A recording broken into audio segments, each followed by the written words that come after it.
ఏ instalment ఎంత funds వస్తుందో చెప్పంటే నేను డౌన్లోడ్ చేద్దాం చెప్పండి చెప్తాను వర్క్ ఎవరి డీటెయిల్ ఇస్తారు ప్రధాన చెప్పండి చేస్తాము బట్ ఇది అప్ టు యు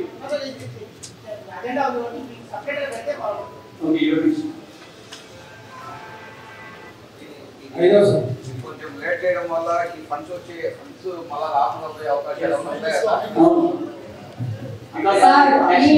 ఆల్రెడీ భక్తులకు పేమెంట్ జరిగింది. పేమెంట్ చేసిన దగ్గర మీరు అక్కడి నుంచి జస్ట్ ఒక ఎస్ చెప్పించుకుంటున్నారు. అది అవసరమా? ఒక చర్చ అనేది జరగాలి కదా.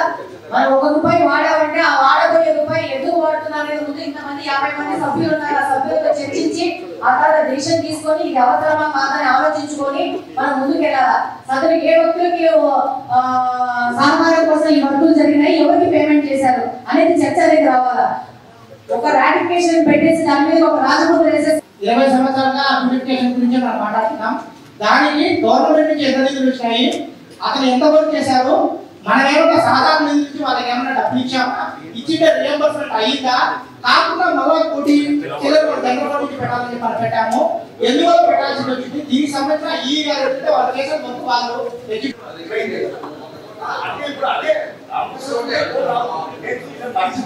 ప్రత్యేకంగా చూసినా చెప్తున్నాను.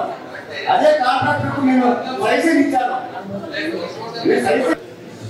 ఉపపక్షంలో ప్రతిపక్షం అనిపించుకున్నాము. ఇదే మీడియా చేత సమస్యల మీద ఎప్పుడు ఎన్నికలే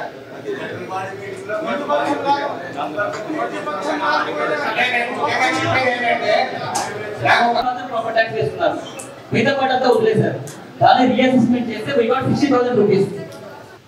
నేను చెప్పేది ఏంటంటే గవర్నమెంట్ చేంజ్ ఎందుకంటే గవర్నమెంట్ వస్తుంది, వాళ్ళు ఒక రూలు మీరు ఒక రూలు, ప్రజల మీద భారం ఎవరు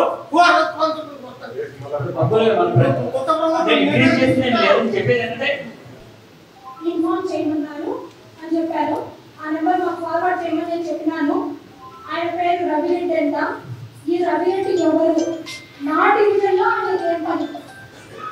నా డివిజన్లో ఒక కార్పొరేటర్గా నన్ను సహకరించకుండా ఎవరు ఈ రవిరెడ్డి? ఆయనకు ఎందుకు మీరు పత్రాలు అందజేసి ఆయన చేతికి ఇన్ఛార్జిగా ఇచ్చినారా, లేకపోతే ఎవరు ఆ వ్యక్తి? ఆయన వచ్చి పెన్షన్లు చూసుకోవడం ఏంటి? ఇన్ని సంవత్సరాలు మేము మన కష్టపడి గెలిచిన వాళ్ళము, మమ్మల్ని ఎందుకు పిలవడం లేదు? ఫస్ట్ ఎవరికి ఏ ప్రోటోకాల్ ఇన్విటేషన్స్ ఇవ్వలేదు. ఎవరికి ఇంట్రెస్ట్ ఉంటే గవర్నమెంట్ ప్రోగ్రామ్ వాళ్ళు వచ్చి పార్టిసిపేట్ చేశారు. రెండవ పాయింట్, మీరు ఎప్పుడు అలంకారపల్లి మీ పేరు మీద రాయించుకున్నారు? మీరు రాయించుకోలేదు కదా, దాని మీద ఆస్తి హక్కు మీకు లేదు కదా. మీరు జస్ట్ అలంకారం రండి, మీరు క్వశ్చన్ చేశారు, నాకు ఇవ్వండి. అలంకారపల్లిలో మీరు ఒక కార్పొరేటర్ గా తెలిసినారు. మీరు కూడా ఉన్న 50 మంది కార్పొరేటర్లలో మీరు ఒకరు. ఫినిష్ చేసినాక మీరు మాట్లాడండి. సో మిగతా 47 మంది కార్పొరేటర్స్ కడప నియోజకవర్గంలో వచ్చే కార్పొరేటర్లు ఎవరైనా ఫోన్లు వచ్చినాయా? ఎందుకు చేయలేదు, ఎందుకు చేస్తారని కాదు క్వశ్చన్. ఒక నిమిషం ఆగండి, మీకు చాలా కావాల్సిన సమాధానం నేను నేనే ఇవ్వాలనుకుంటున్నా అడిగిస్తాను. అది వినే వరకు ఓపిక అనేది ఉండాలి మీకు. అర్థమైందా? ఎవరు రవిరెడ్డి, ఎవరు ఎక్స్ వై జెడ్, నన్ను క్వశ్చన్ వేయండి. రవిరెడ్డి ఎవరో మీరు వెళ్ళి మీ కార్పొరేటర్ ఏ కార్పొరేషన్ లో మీరు గెలిచారో ఆ కార్పొరేషన్ రవిరెడ్డి ఎవరో మీరు కనుక్కోండి. అర్థమైందా? రెండో పాయింట్ వినండి. నేను repeatedly asking you to listen. అర్థమైందా? ఏ ఒక్క 47 మంది కార్పొరేటర్స్ కి ఇన్విటేషన్ లేదు. అందులో మీరు కూడా ఒకరు మాత్రమే. ఫస్ట్ థింగ్ అర్థమైందా? గవర్నమెంట్ ప్రోగ్రామ్ ప్రకారము ఎమ్మెల్యేలకు ఆదేశం వచ్చింది. ఎమ్మెల్యేలు వెళ్ళి ఇన్వాల్వ్ అయిపోయి 3 కార్పొరేషన్ తో డిసైడ్ చేసుకోవడం జరిగింది. దాంట్లో వాళ్ళకి కోఆర్డినేషన్ ప్రకారము మాకు సంబంధించి పార్టీలో ఎలక్షన్ లో మాకు కోఆపరేట్ చేసిన వాళ్ళకి ఒక పేరు మేము ఇచ్చినాం. దాని ప్రకారం వాళ్ళతో ఇంటరాక్ట్ అయిపోయి దాన్ని అరేంజ్మెంట్ చేశారు. అంతే, దానికి ఆన్సర్ అంతే. వాళ్ళెవరు వీళ్ళెవరు, నా కార్పొరేషన్, మనమే కార్పొరేషన్ లో సొంతంగా రాయించుకోలేదు, నేను నియోజకవర్గం సొంతంగా రాయించుకోలేదు.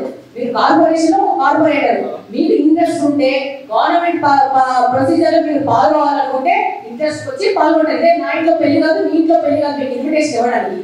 మీరు ఈ విధంగా క్వశ్చన్స్ పబ్లిక్ మీటింగ్ లో ఏంటండి, అవైతే నాతో పర్సనల్ గురించి మాట్లాడనే మీకు సమాధానం ఇస్తాను. ఓకేనా? మేమేసి వేయడం జరుగుతుంది ఒక కార్పొరేటర్ గా. నా డివిజన్ లో ఏ కార్యక్రమం అయినా కూడా అదేలాగే పెన్షన్స్ కూడా మరి మాకు చెప్పలేదు కదా. చెప్పలేదు మీకు అదేనండి సమాధానం ఇచ్చింది. ఏ ప్రోటోకాల్ ఫాలో కాలేదు. రెస్ట్ ఆఫ్ ద 47 తో పాటు మీరు కూడా లాస్ట్ 7 మాత్రమే. అర్థమైందా?